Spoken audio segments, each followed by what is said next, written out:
In this video, I'm going to show you how to replace the water pump on this Dodge Ram 2500 with the 5.7 liter Hemi engine. Located on the front of your engine, just so you know, you will need a fan clutch removal tool for this job. Let's get started. If you look at the bottom of the radiator, right next to the AC condenser, you'll see this drain plug here has a spout that will drain into a collection bucket. I already have one set up. You can either use a 16 millimeter wrench or a 10 millimeter Allen socket. That's what I'm going to use. Once you get that in, loosen it up. Coolant should start draining at this point. There we go. Take this out, let it drain into the bucket. To speed up the process, turn the radiator cap counterclockwise. It has 2 stages to it, and open it up. That will let air in as the coolant drains. I want to break the fan clutch free from the water pump pulley now while the belt is still on so that I can provide a little bit of tension for it not to slip. Put a 36 millimeter adapter and fan clutch removal tool. I have it on my air chisel. I'm going to just tap it a few times. Hopefully that breaks it free. If your pulley is spinning like that, you can pull on the belt. That should provide a little bit of extra tension. There we go. That did the job. If that doesn't do it for you, reseat it or, turn it back to where it was and try again. But now we can unthread the fan clutch from the water pump. This one's a little bit stuck, so I'll have to do it this way. And I'm not removing it. I'm just going to let it sit in here. This is a metal fan, but even if it was plastic, you'd obviously want to pay attention to your radiator. You don't want to damage it with the fan blades. So as soon as it wants to come off, I'm going to be holding it so I can set it down gently. It's pretty much mostly off, so I'm going to hold it, continue on threading this. There we go. Set it down gently in here. All right, now we can continue working. With a 3/8 drive ratchet or serpentine belt tensioner tool, stick it in the tensioner, turn clockwise. That should release tension, and you can pull the belt off of anywhere where you can reach. Let go of the tool. There we go. Remove your tool.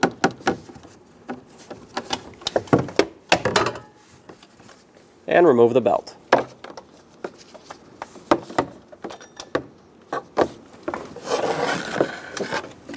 There it is. We're going to have to remove the overflow tank and washer tank assembly. So I'm going to pull the hose off of the top of the radiator here where the overflow tank connects. Take this off. Now let's unplug the 2 electrical connectors for both the washer fluid as well as the level sensor there. There's one. That was the washer pump. And then this one over here is for the washer fluid level sensor. Take that off. I'm going to unclip this hose from the reservoir. I'm not going to disconnect it. I'm going to try and leave it plugged in here so that we don't lose any washer fluid, but if it's long enough, I can remove this whole assembly and set it aside without disconnecting it. 2 10 millimeter headed bolts up top. Remove them both.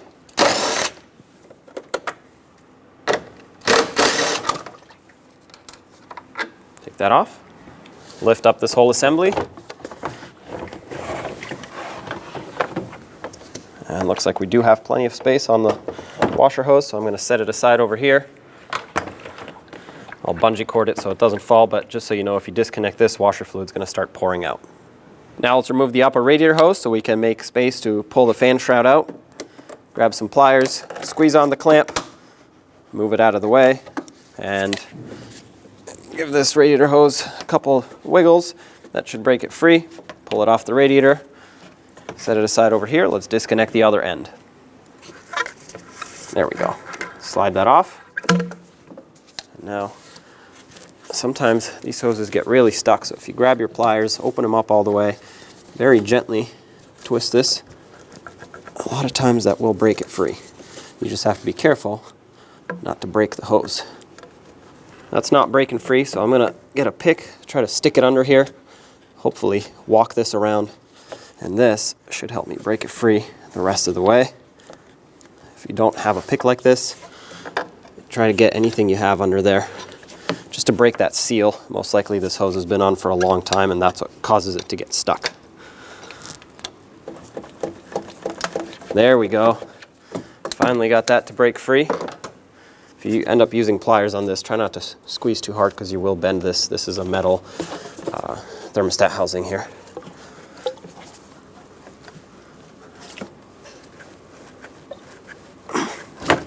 There we go. At the top of the fan shroud, you'll see two 13mm bolts, one over here, one on the other side. Remove them both.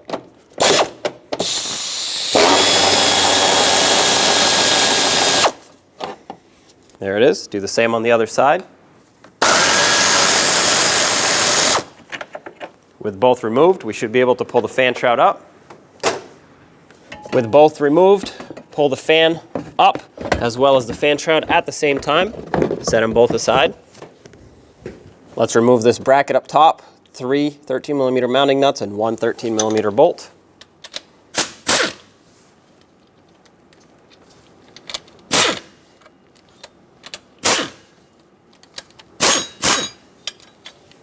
Remove the bracket.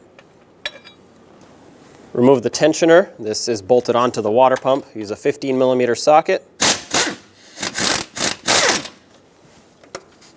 Set it aside. With a 13mm socket, remove the lower idler pulley. Set that aside as well.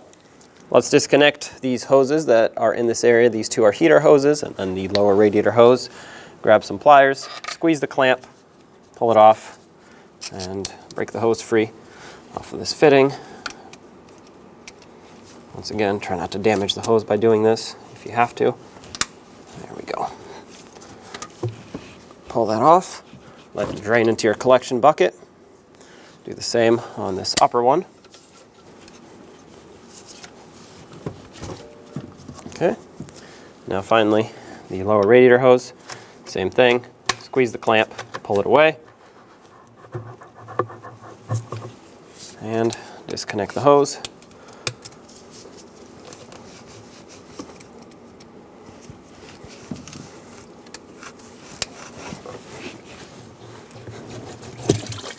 There we go. Just let that drain into the collection bucket. Get these out of the way. Here's the new water pump, and I wanted to show you this before I start removing anything so you can get an idea of what we're actually removing. All the bolts that you see go around the outside, so here, these two, there's one here, down here. There's 11 of them basically, follow it along the bottom. One here, and one that goes through here. All of these will have to be removed. They're all 13mm in size except for this one, which is actually a stud. That's a 15mm. And once you remove all of these, that's when the water pump will come off. Basically, a couple of them will be more difficult to see. Also, what I like to do, because so many of them are different, some are longer, some are studs, some are shorter, I will have this water pump right here on top of the engine, and every time I take out a bolt, let's say it's this one, I'm going to take it out of the old one, put it in the new one. I'll do that for all of them. That way I don't confuse where they go and don't have to figure it out later. I'll just directly transfer them exactly where they're supposed to go.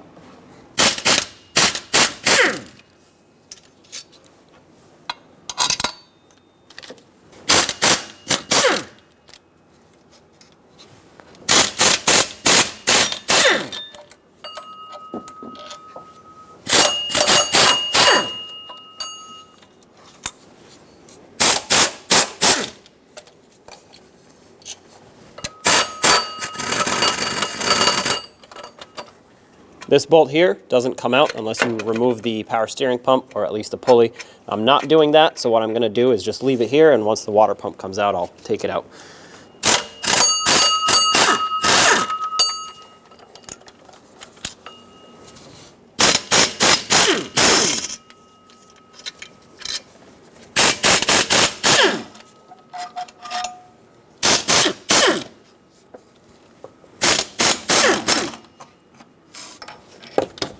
Now, pry on the water pump. It should be ready to come off.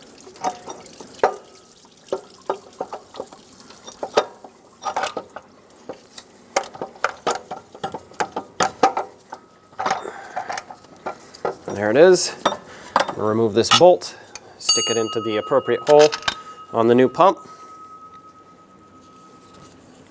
There's the water pump. Off the old water pump, the only thing we have to remove and reuse is this adapter, this water neck for the upper radiator hose. Two 13mm bolts hold this on. Remove them both.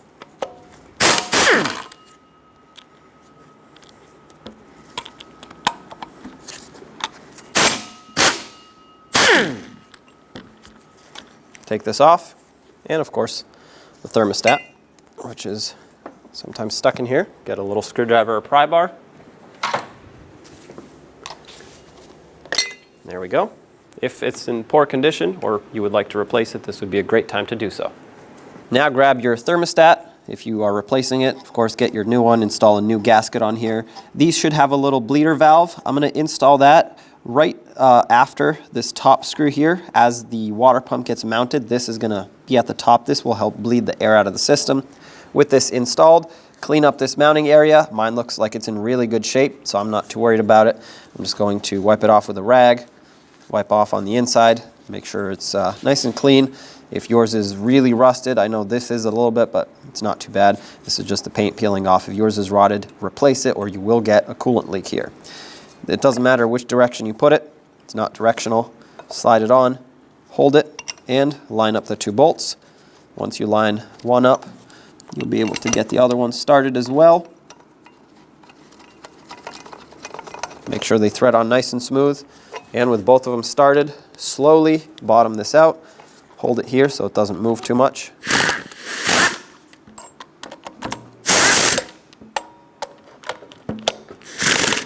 All right, let's torque this. 112 inch-pounds is the torque for these bolts.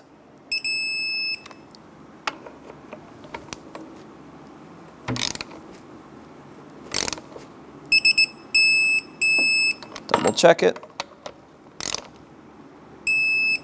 There we go. One last thing before we move back over to the truck, let's install the new gasket on the water pump. It can only go one way, so if it doesn't fit, you have it on backwards. Just line it up with the groove on the back side here and press it on. It has little tabs all along that will basically lock it into place, so that's helpful so it can actually stay on here. And you definitely want to make sure that it is sitting flush, because if it sits like this, for example, it'll get pinched and you will have a pretty large coolant leak once you're done installing. So double check it all the way along. That looks perfect. So let's go clean up the surface on the truck side and then install the water pump. We're going to have to clean the engine side of where the water pump mounts. As you can see, there's quite a bit of corrosion going on here. Along the rest of it, it looks pretty good, but I still will take my gasket scraper. If you don't have this, you can use a razor blade or a sanding block with very fine sandpaper. Make sure this is all nice and flat and clean. Like I said, this right here is not too bad. However, as I get into this area, as you can see, a lot of corrosion's coming off. This right here, I'm going to clean that.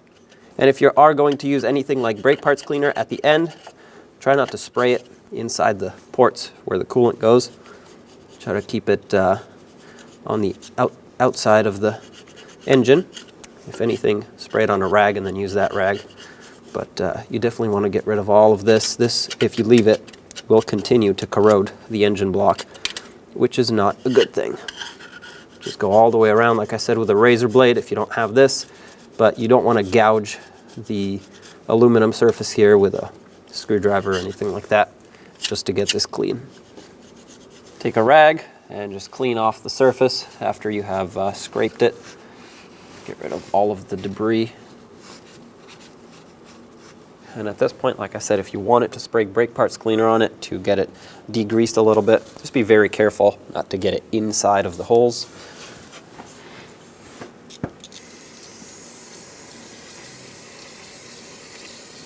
And spray around it.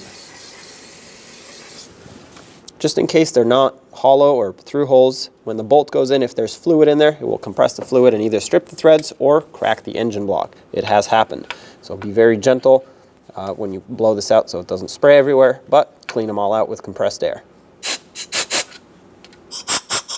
If you remember at the bottom of the water pump, this bolt in the middle I had to remove with the water pump, so I'm going to install it the same exact way. Put that in, and now let's get the water pump installed.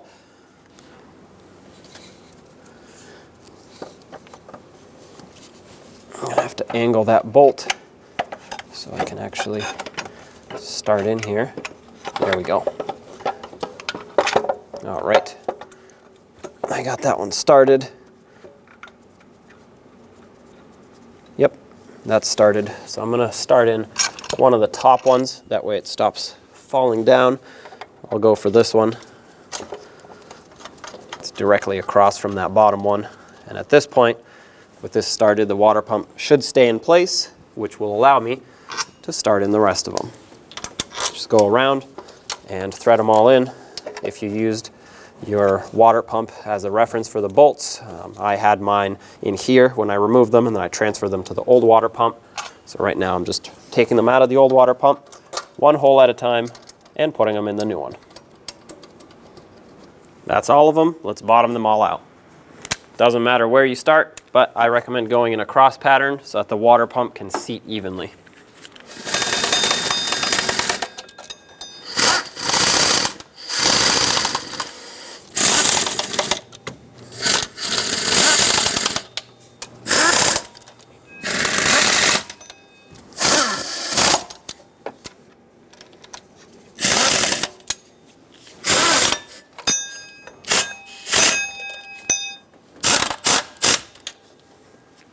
That should be all of them. Now let's start torquing them down. 18 foot-pounds is the torque for all of these. I'm also going to go in a cross pattern. Once again, that way I make sure that gasket gets squished evenly.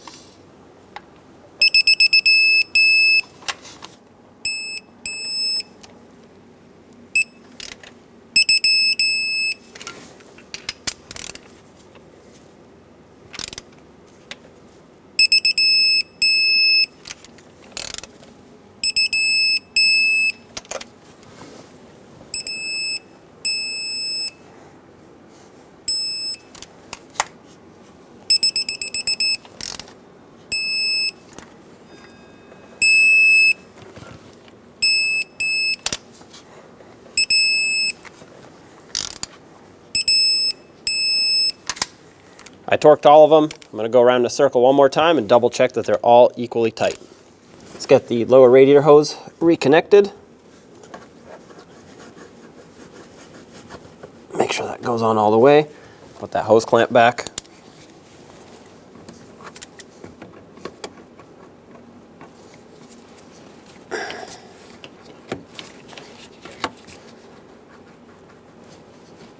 There we go. When I put this back, I'm going to try and get it in the same spot that it was before. That way it has the best chance of sealing up.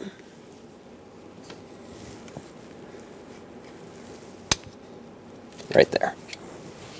Next, I'm going to put in this hose back here just because I can more easily get to the clamp now, so I might as well. Same deal with this clamp, try to get it back exactly where it was. All right, and finally, this one over here, all the way on. Once again, clamp right where it was. All right.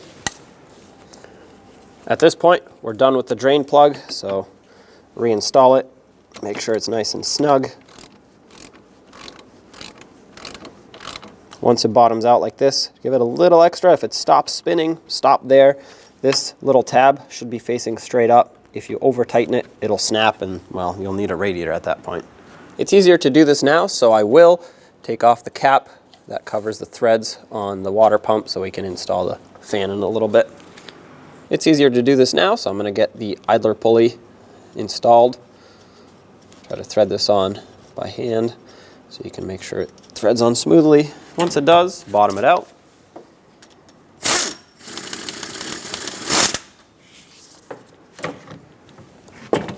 Make sure that still spins smoothly. It does. Let's torque this to 20 foot-pounds.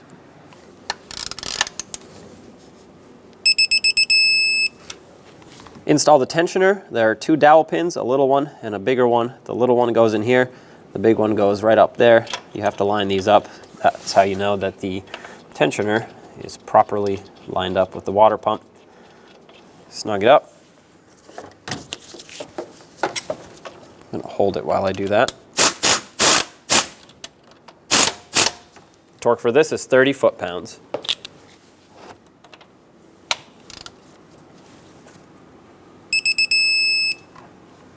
Let's install this bracket up top. Had 3 mounting nuts and 1 bolt.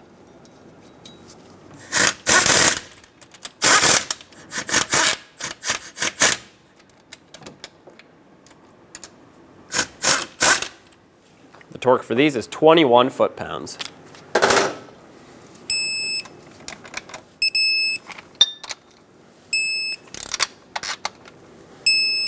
All right. Now let's get the serpentine belt on. I'm going to start at the bottom, work my way towards the top, and I'm going to leave this idler pulley for last. It's flat, not ribbed, so it's going to be a lot easier to slide the serpentine belt over it. Here's a diagram of the routing of the belt, so reference that unless you already have a picture that you took. Basically, start around the harmonic balancer.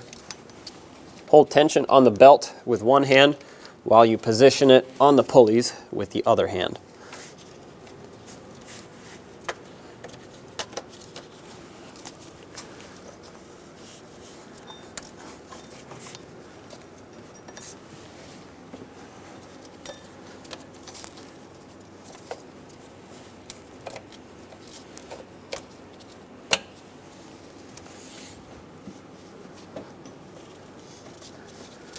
All right, that's looking pretty good. It's in all of the ribs on all the pulleys. So let's remove tension and put it over the idler.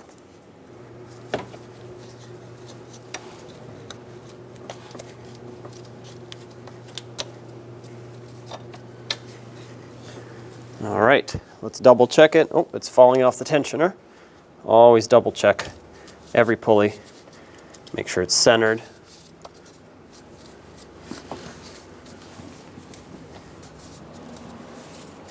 That feels perfect, so I can get my tool out of here. There you have it, belt is on. Next, I'm going to get the fan shroud and the fan in at the same time. They might be able to go in separate, but I'm just going to do it all at the same time. If you can get the fan started, go ahead. That way it stops moving.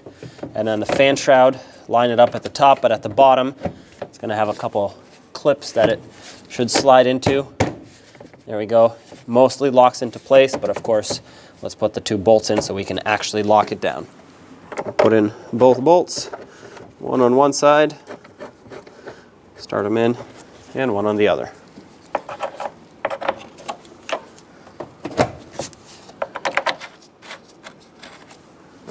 Once they start in, bottom them out.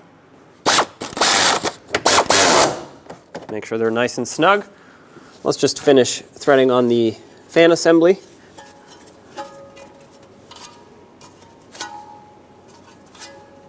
Once bottomed out, I'm going to be using the same tool that I used to remove it to tighten it back up.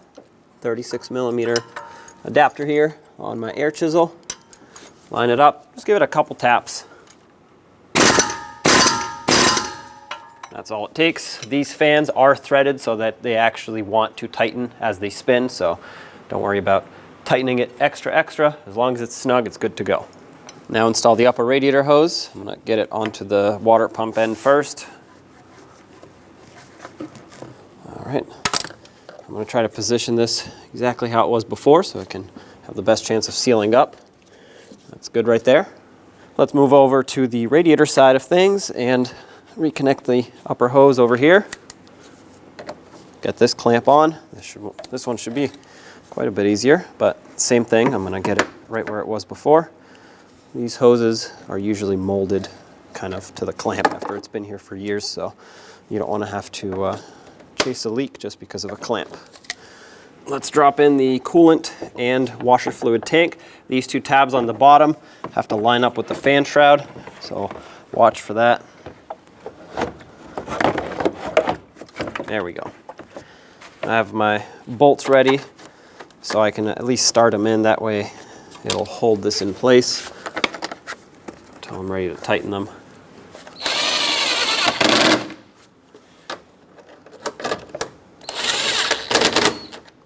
Nice and snug. Reconnect this hose onto the top top of the radiator.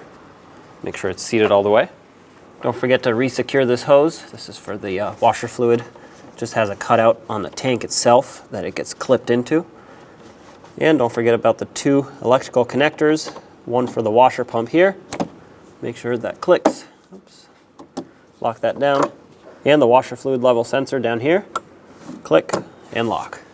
Now it's time to fill up the cooling system. I have this funnel here that's going to help me fill it without spilling, but this also helps bleed the system because this is now the highest point in the cooling system, so air will naturally want to rise up in the funnel. So I'm going to take this plug out and fill it with manufacturer's specified coolant up to about here as soon as it stops bubbling in the funnel. So for a while, coolant will go down, air will come up. Once it stops bubbling, like I said, fill about 1/4 of the way and then start your engine. The water pump will then pump coolant through the system, push all the air out, and as it heats up, it will draw more coolant in. Once it reaches operating temperature and you see no more air bubbles, shut it off, and we're gonna make sure that it is topped off still. Any remaining coolant from here will go in the overflow if it's not already full, and after that, the coolant should be bled.